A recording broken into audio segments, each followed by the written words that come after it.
I signed the papers in June so I could be closer to my family. October, they were the ones leaving. But that day in my kitchen, I didn't know that yet. Sell your house and move closer, Mom. It just makes sense now. My son said it with a smile, as if he were offering me a vacation, not asking me to sign away 40 years of my life. Michael sat at my old oak kitchen table, the one my husband built before he got sick. His phone lay between us, still open to a real estate app, little thumbnails of condos lined up like lottery tickets. Closer to us, he added. Closer to the kids. You won't be out here alone anymore. Out here, that was his new phrase for the house where he'd taken his first steps, where we'd painted his bedroom 3 different colors before he decided he liked blue again. Alone? I repeated. I have neighbors. Church. My garden. He glanced toward the window, where my rosebush leaned against the glass like an old friend trying to listen in. Mom, you fell on the porch last winter. I tripped over your son's skateboard, I said. You left it by the steps, remember? He winced, but only for a second. You don't drive at night anymore. The hospital's 30 minutes away. What if something happens? My name is Lydia. I'm 72 years old, and this is the story of how I sold the home that held my whole life to be closer to my family, and how, a few months later, they walked away and left me standing in the middle of my own sacrifice. He wasn't wrong. That was the worst part. The ache in my knees on the stairs. The flashlight I kept by the bed just in case. The way I double-checked the stove now. But there were things the app on his phone didn't show. The notch on the doorframe where we'd marked his and Sarah's heights every birthday. The water stain on the ceiling from the time the washer overflowed and we laughed about indoor rain. The empty hook where my husband's fishing hat had hung until the day we buried him. I don't want to be a burden, I said quietly. That's just it, Michael said, leaning forward. You won't be. If you live 15 minutes away, we can stop by after work. Laura can drop in with a casserole. Noah can ride his bike over on weekends. It'll be easier for everyone. For you. For you, I translated silently. He turned the phone so I could see. A bright little condo stared back at me, white walls, balcony, amenities included. Look, this one's perfect, he said. Elevator, no stairs. Grocery store across the street. Clinic on the corner. You'll have us. You'll never be alone. I looked past the screen, out at my backyard, the vegetable patch, the apple tree we planted the year Sarah left for college, the bird feeder my husband insisted on hanging just so. You'd really be here? I asked. Not just at the beginning. Not just for the move. Of course, Mom, he said. That's the whole point. Everyone's been saying it's time. Everyone. The doctor, hinting about fall risks. The insurance lady talking about liquidity. My children, talking about what makes sense now. A strange tiredness settled over me, like someone letting the air out of a balloon. When would we do this? I asked. Michael's shoulders relaxed. We could put your house on the market this spring, he said. You'll get a good price. By summer, you'd be settled. I stared at the tiny photo of a balcony with 2 metal chairs and a single potted plant. Later, I would remember that image more clearly than I remembered the contract. At the time, I thought I was simply choosing my family. I didn't know I was also choosing to find out what they would do once I had nothing left to give but myself. If you've ever turned your life upside down to be closer to your family, only to feel them slipping away anyway, stay with me, you need to hear what happened next. The first weeks in the condo felt like living in a hotel that refused to admit it wasn't temporary. Everything was beige. Beige walls, beige carpet, beige hallways that smelled faintly of lemon cleaner and something fried. My old house had creaks and sighs, this place just hummed. I tried to focus on the upsides. No stairs. No draft under the back door. No roof to worry about when it snowed. Michael and Laura came almost every weekend at first. Laura stocked my fridge. "Look, they have your favorite yogurt here," she said, as if I hadn't seen a grocery store before. Noah helped set up the TV. "Now you can stream everything," he said, showing me 3 different remotes, his fingers gliding like a magician's. Michael carried boxes from the car, sweating through his t-shirt. "You'll thank us when winter comes," he said, dropping onto the couch. I believed him. Or I tried to. I set my favorite teapot on the new counter. I hung 3 of my old photos on the wall, even though they looked out of place, like dignified relatives at a party full of strangers. I put a chair out on the balcony and told myself the view of the parking lot was urban. "Give it time," Margaret from my old church said over the phone. "Roots don't grow overnight." She was right, roots didn't grow overnight, but other things did. One Saturday, Michael arrived alone. No Laura. No Noah. "Everyone okay?" I asked. "Yeah," he said, too quickly. "Laura's got a work thing. Noah's got a project." He wandered around my condo, straightening a frame here, adjusting a lamp there, like a man stalling before a confession. "Spit it out," I said finally. "You look like you're about to fire me." He huffed a laugh that didn't reach his eyes. "I might be getting a promotion," he said. "They're restructuring the regional offices." "That's wonderful," I said, genuinely happy for him. "You've worked hard."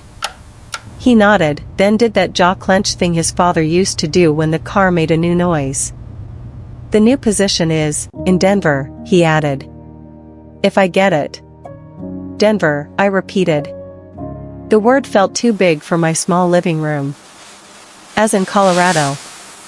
"As in Colorado," he said. There was a little silence between us. It wasn't empty. It was full of my rosebush, my old neighbors, the smell of my garden after rain. It was full of the signature on the line where I'd sold my house. "How likely is this might?" I asked. He shrugged, looking at his shoes. "Pretty likely," he said. "But it's not official yet. And nothing would happen for months. We didn't want to alarm you." Alarm me.as if I were a skittish cat and not the woman who had taught him to cross the street without holding anyone's hand. "I just got here," I said. "I know," he replied. "And you're safer here." "That doesn't change. You're closer to doctors. You don't have that big old house to worry about. You'll be fine, Mom." "Really?" He said it with the same tone he had used when he was 12 and insisted the broken window barely counted as broken. I changed the subject. I always changed the subject. A few weeks later, I found out it was no longer might. I was sitting at my small kitchen table, the condo one, not the oak one, scrolling through my phone the way I'd promised myself I wouldn't. A picture popped up on Laura's social media. It was a for sale sign in front of their house. The caption read, "Big changes ahead for our family. Denver, here we come." Grateful and excited. My finger hovered over the screen, and for a second I thought maybe I had misread the name. Maybe it was some other Laura, some other family. Then I saw Noah in the background, holding a packing box and grinning. No one had called me. My first impulse was petty. I wanted to comment, "That's great news. I just sold my house to move closer to you. Should I wave from the parking lot as you drive away?" Instead, I set the phone down very carefully, as if it were something hot. The next day, Michael showed up with a cardboard box and a forced smile. "We were going to tell you this weekend," he began. "You already did," I said. "You told everyone." He blinked. "You saw the post." "I live 15 minutes away," I said. "But the internet got there first." He ran a hand through his thinning hair. I'm sorry. Laura got excited. The realtor told us to build momentum. It's just how people share things now. Is that how people tell their mothers they're leaving? I asked. In announcement form? Mom, he said, sitting down across from me. The box between us was labeled kitchen. It might as well have said afterthought. I know the timing isn't ideal. But this is a good move. For my career. For the kids. Denver's got great schools, more opportunities. We can't stay put forever just because.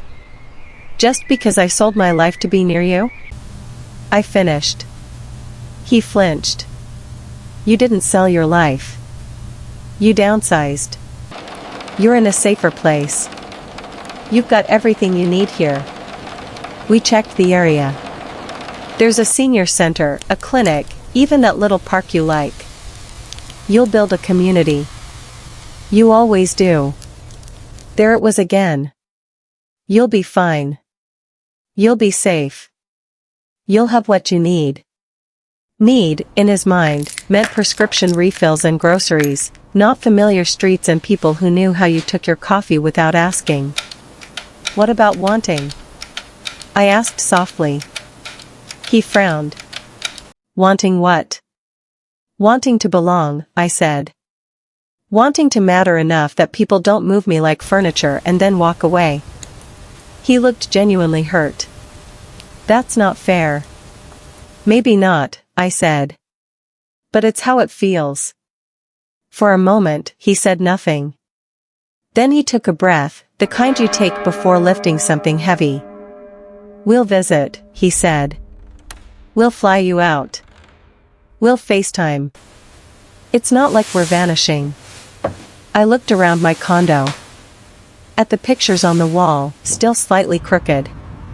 At the balcony with its 2 chairs, one still empty.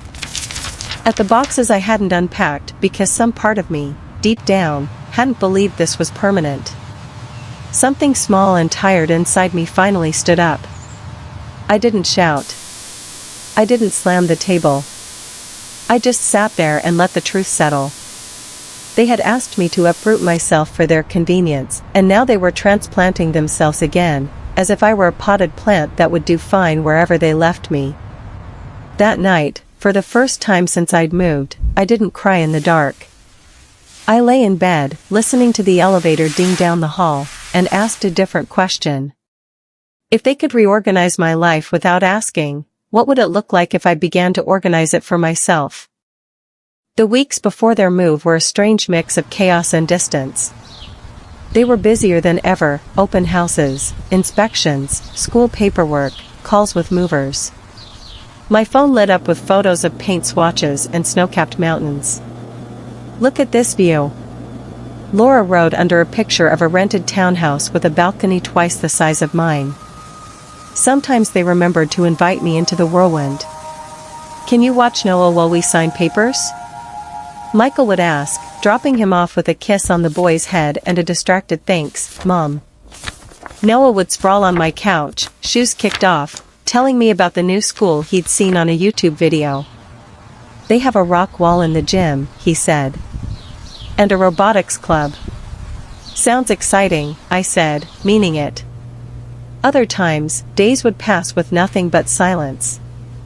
I could have stewed in it. For a while, I did. I paced the condo, missing the long hallway of my old house. I stared at the patch of sky outside my window, imagining the old oak tree that used to frame it. One afternoon, my neighbor from down the hall knocked on my door. Her name was Darlene. I knew that because it was written in curly letters on the little magnet on her walker. I heard you humming in the hallway yesterday, she said. You were off-key. That means you're one of us. I blinked, then laughed. It surprised me. Come in, I said. She settled into my armchair like she'd always known it was hers. While I made tea, she told me about the senior center 3 blocks away, the Tuesday knitting group, the church shuttle that picked people up on Sundays. You ought to come with me, she said. You look like you know how to talk and listen. We're short on both. Maybe, I replied. Not maybe, she corrected. You already moved here. Might as well arrive. After she left, I sat at the table with my mug, fingers resting on the warm ceramic. I thought about the years I'd arranged my life like furniture around my children's needs, my job choices, my holidays, even my weekends, all bent toward their schedules. I thought about my mother, who had once said, in her own tiny kitchen, "Don't give away all your years to prove you're easy to love, Lydia.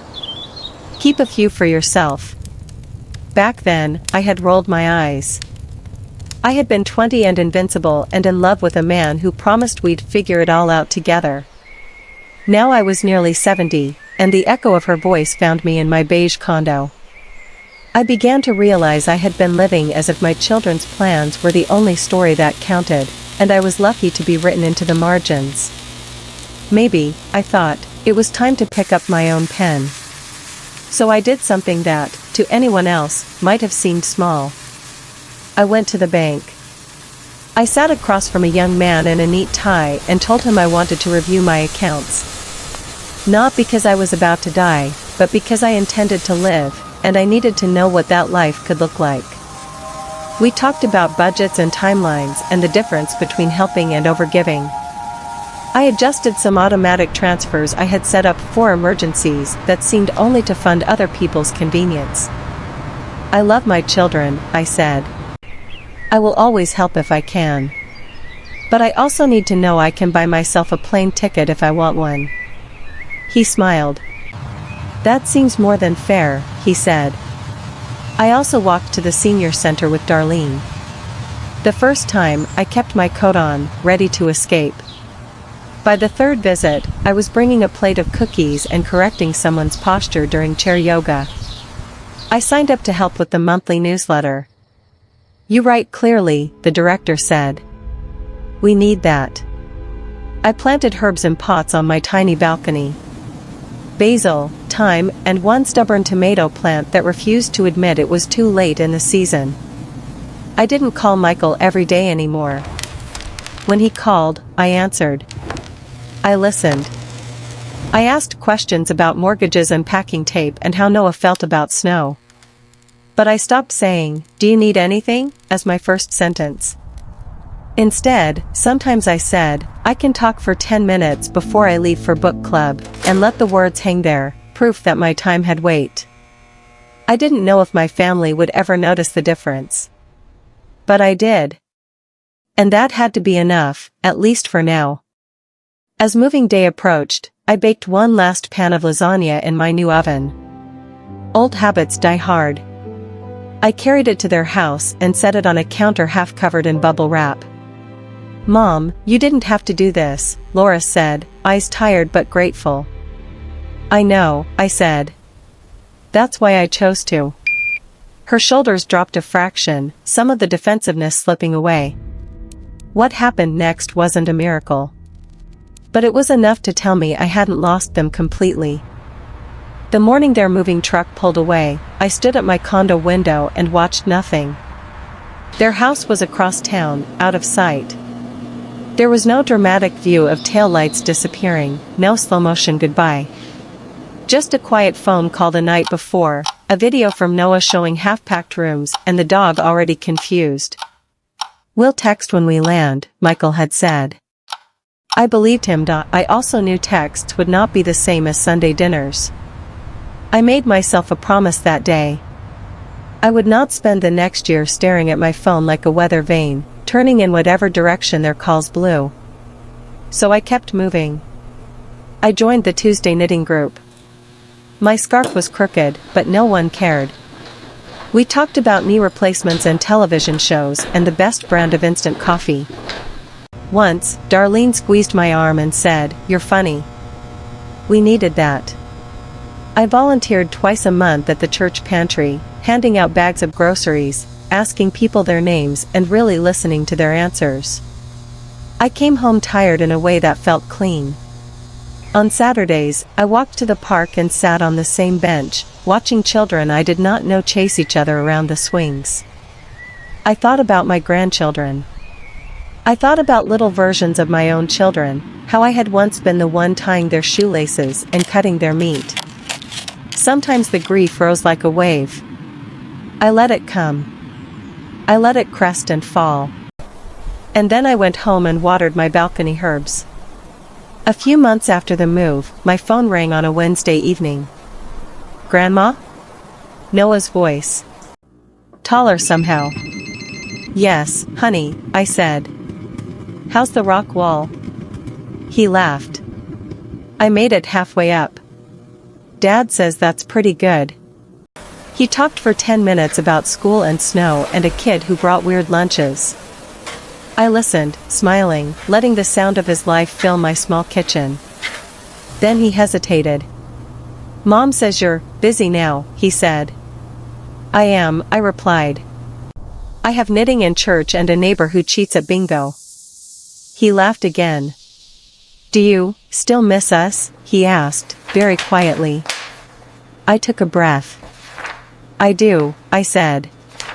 "Every day. Missing you and having a life here at the same time are both true." There was a little rustling on the other end, like he was nodding.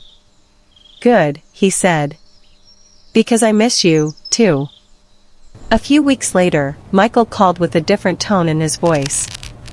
"Mom, we're looking at flights for spring break," he said. "Noah wants to visit your balcony kingdom, whatever that means." "It means my tomato plant is thriving," I said. He chuckled. "We thought maybe you'd want to come here instead. See the mountains. Check out the rock wall in person." I looked around my condo. At the newsletter draft on my table, deadline scribbled in the corner. At the calendar with a church luncheon circled.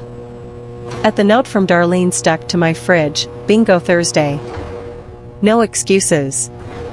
"In the summer," I said. "I'd like that. But in spring, I have commitments here." He was quiet for a second. "You have commitments," he repeated. "Yes," I said. "I moved closer to you when you asked. Now I'm finally closer to myself, too. I won't uproot that lightly." "Are you mad at us?" he asked. I was, I answered. "For a good long while. I felt like an extra suitcase you left at the wrong airport. But I'm learning that I don't have to stay unpacked forever." "I'm sorry, Mom," he said. "I don't know if that helps." "It doesn't fix it," I replied. "But it tells me you see it. That matters." We sat in the shared silence of a phone line that stretched farther than any moving truck. "I'm glad you're okay," he said finally. "I'm more than okay," I said. "I'm still here." In June, I flew out to visit them. I stayed at a hotel down the street, not on their pull-out couch. "Why?" Laura asked, genuinely puzzled. "Because I snore," I said lightly. "And because it's nice to have a place that's mine, even for a week." They picked me up in the mornings. We drove to see the mountains. Noah showed me the rock wall and how far he'd climbed. At night, I walked back to my little hotel room, tired and grateful and a little sad in all the normal ways a mother is sad when she sees her child's life unfolding without her at the center. When I flew home, my condo had never looked more like mine. My herbs had grown wild in my absence. Someone had watered them, Darlene, it turned out, armed with a spare key and strict instructions about sunlight. I opened my curtains wide. Morning light poured into the kitchen, catching the mismatched mugs on the shelf, the photos of both my old house and my new friends, the little rock Noah had pressed into my hand, for your windowsill. I brewed a cup of tea and actually sat down to drink it while it was still hot. Outside, a light rain started, dotting the balcony rail. Inside, it was warm and tidy because I had made it that way, not because I was waiting for company. They had said, "Sell your house and move closer," as if proximity to their driveway was the only kind of closeness that mattered. For a long time, I believed them. I thought my worth lived in how easily I could reach their front porch. Now I see something quieter and stronger. They were wrong about what would happen when they moved away. But so was I. I had thought the story ended with me in a beige condo, watching their lives happen on a screen. Instead, it became the place where I finally understood that my life did not end when there's changed zip codes. I am not here just to be convenient, or quiet, or safely stored within a short drive. I am here to keep remembering myself. Sometimes love, when you're older, looks like blessing your children as they chase their next chapter, while refusing to erase your own. If this story touched your heart, you can like this video, leave a comment, or share it with someone who might need to hear it. If you've ever felt pressured to rearrange your whole life around your family and ended up feeling left behind, my next story may speak to you even more. And if you'd like more stories like this, you're always welcome to subscribe to this channel, Lydia's True Stories.